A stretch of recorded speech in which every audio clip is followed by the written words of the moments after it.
మీకు బేకింగ్ అంటే ఇంట్రెస్ట్ ఉందా? అయితే కరెక్ట్ గైడెన్స్ కోసం చాకోస్ ఎక్స్‌ప్రెస్ అకాడమీని విజిట్ చేయండి. కాబట్టి కాల్చి కాల్చి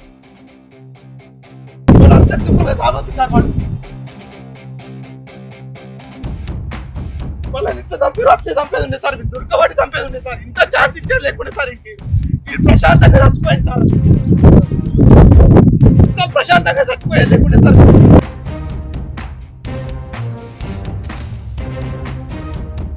ఇప్పుడన్నా మందు అయినప్పుడు చచ్చిపోయి అంతా లేకుంటుండే అసలు ఎవరికి ఏం తెలుసు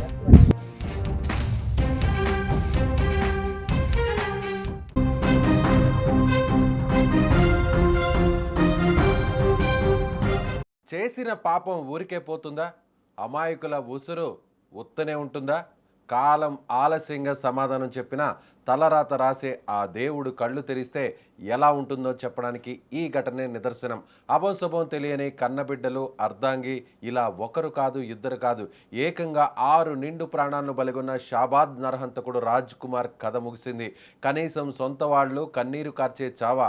అస్సలు కాదు. కన్నవాళ్లే ముఖం చాటేసిన కుక్క చావు, సమాజం చీకొట్టిన దిక్కు లేని చావు. కడసారి చూపుకు కూడా నోచుకొని అనాథ శవంలా రాజ్ కుమార్ అంత్యక్రియలు ముగిశాయి. పగ, కక్ష అనే కంటి నిండా రక్తాన్ని నింపుకున్న ఒక రాక్షసుడి ఆఖరి పతనం అంతమైంది.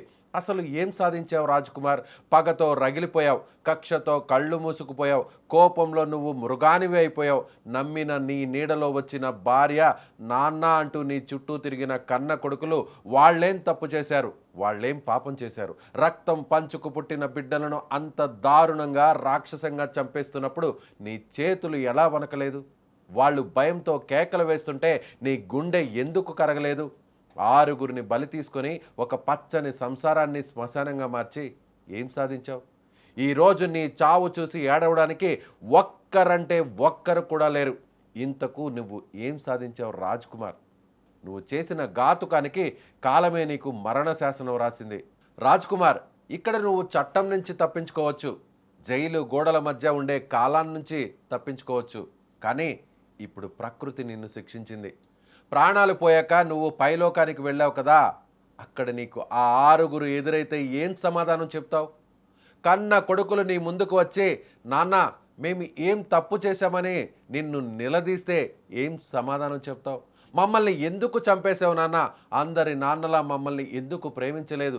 ఆటలాడుకునే వయసులో మా ఊపిరి ఎందుకు తీసేశావు అని అమాయకంగా ఆ చిన్న పిల్లలు నిన్ను నిలదీస్తే ఆ పసిపిల్లల కళ్ళల్లోకి చూసి ఏం సమాధానం చెప్తావు రాజ్ కుమార్?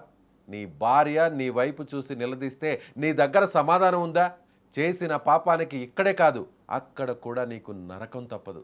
వాళ్ళ ఉసురు ఊరికే పోలేదు, అందుకే నీకు దిక్కు లేని చావు వచ్చింది. చివరికి ఏం సాధించావు రాజ్ కుమార్? బంగారం లాంటి జీవితాన్ని నువ్వే చేజేతులా నాశనం చేసుకున్నావు. పగ, కక్ష, కోపం అనేవి మనిషిని ఎంతటి అధోగతికి తొక్కుతాయో చెప్పడానికి నీకన్నా పెద్ద ఉదాహరణ ఇంకేముంటుంది? 6గురిని చంపాక నువ్వు గెలిచాననుకున్నావా? లేదు, నువ్వు ఓడిపోయావు. నీ క్రూరత్వం ఓడిపోయింది. చివరికి చావులో కూడా నీకు కనీస గౌరవం కూడా దక్కలేదు. కన్న వాళ్లే అంత్యక్రియలు చేయడానికి నిరాకరించారంటే, సమాజం నీ పేరు వింటేనే ఉమ్మి వేసిందంటే, నువ్వు బతికిన బతుక్కి, చేసిన పాపానికి మిగిలిన ముద్ర ఏంటో తెలుసా? ఒక కుక్క చావు, ఒక అనాథ శవం. ఇంతకంటే నువ్వు సాధించింది ఏమీ లేదు.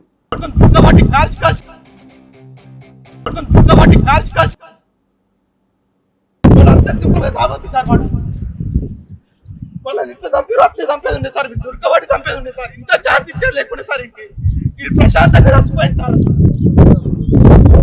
ఇంకా ప్రశాంతంగా చచ్చిపోయేది లేకుండే సార్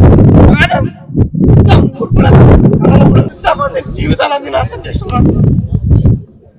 అప్పుడన్నా మందు అయినప్పుడు చచ్చిపోయి అంతా లేకుంటుండే అసలు ఎవరికి ఏం తెలుసు? ఈ సమాజంలో పగతో, ద్వేషంతో రగిలిపోతూ పక్కవాడిని నాశనం చేయాలనుకునే ప్రతి ఒక్కరికి రాజ్ కుమార్ చావు ఒక గుణపాఠం కావాలి. కోపం క్షణికం, కానీ దానివల్ల జరిగే నష్టం జీవితకాలం. అనాలోచితంగా చేసే తప్పులు కుటుంబాలను రోడ్డున పడేస్తాయి, నిన్ను అనాథ శవాన్ని చేస్తాయి. చట్టం కళ్ళు కప్పినా ప్రకృతి ఎవ్వరినీ వదిలిపెట్టదు. చేసిన పాపం వెంటాడి తీరుతుంది, అనుభవించి తీరాల్సిందే. రాజ్ కుమార్ ఉదంతం మనకు నేర్పే పాఠం ఒక్కటే: పగతో సాధించేది ఏమీ లేదు, శ్మశాన వైరాగ్యం తప్ప. మీరేమనుకుంటున్నారు? రాజ్ కుమార్ జీవితం గురించి, రాజ్ కుమార్కు చివరికి కనీసం అంత్యక్రియలు చేసే దిక్కు లేక కుక్క చావు చచ్చిన రాజ్ కుమార్ చావు గురించి మీ అభిప్రాయం ఏంటో కామెంట్ బాక్స్లో తెలియచేయండి. దుర్గబట్టి కాల్చి వాడు అంత సింపుల్గా రావద్దు సార్. వాళ్ళని ఇట్లా చంపారు, అట్లే చంపేది ఉండే సార్. దుర్గబట్టి చంపేది ఉండే సార్. ఇంత ఛాన్స్ ఇచ్చారు లేకుండా సార్ ఇంటి ప్రశాంతంగా చచ్చిపోయింది సార్. ఇంత ప్రశాంతంగా చచ్చిపోయేది లేకుండే సార్.